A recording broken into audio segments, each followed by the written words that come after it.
বেশ কিছু দাবি দেওয়ার ভিত্তিতে কোচবিহার মেকানিক্যাল সাব ডিভিশনের অ্যাসিস্ট্যান্ট ইঞ্জিনিয়ারের কাছে স্মারকলিপি জমা করল all Bengal PHE contractor workers union. সংগঠনের দাবি, দীর্ঘদিন ধরে জেলা জুড়ে প্রায় 1000 জন পাম্প অপারেটরের বেতন বন্ধ রয়েছে। অবিলম্বে বকেয়া বেতন প্রদান সহ মাসের 1 তারিখে বেতন প্রদান করতে হবে। এই কাজের সাথে যুক্ত সকল পাম্প অপারেটরদের পরিচয়পত্র প্রদান করতে হবে। পাশাপাশি তাদের অভিযোগ, জেলায় অনেক জায়গায় পাইপলাইন এবং কানেকশন থাকা সত্ত্বেও জল সরবরাহ করা হচ্ছে না।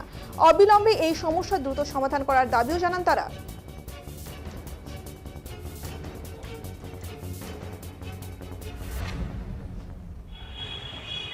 ওয়ার্কার্স ইউনিয়নের কোচবিহার জেলা কমিটির পক্ষ থেকে আমাদের অ্যাসিস্ট্যান্ট ইঞ্জিনিয়ারকে, কোচবিহার মেকানিক্যাল অ্যাসিস্ট্যান্ট ইঞ্জিনিয়ারকে আমাদের স্মারকলিপি প্রদান করা হয়েছে।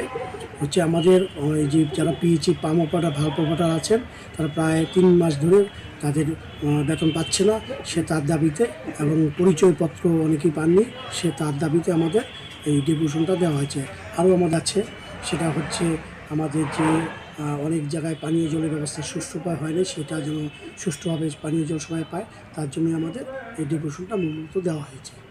মোট কতজন রয়েছে যারা বেতন আমাদের পাচ্ছে? 1000 জনের মতো সারা জেলায় রয়েছে এরকম অবস্থায়। দাবিগুলো না মিটলে কোন পদক্ষেপ নেবেন? সেটা যেহেতু আমরা সরকার পার্টির সংগঠন, তা আমাদের সরকারের সাথে, সরকার পার্টির আধিকারিকদের সাথে কথা বলে যতটা সম্ভব আমরা একটা ভালো পথ বের করার চেষ্টা করব। আমরাও সহযোগিতা করবো, আধিকারিকদের সহযোগিতা করে তারপর যদি না হয় তাহলে আমরা সেইভাবে চিন্তা ভাবনা করব।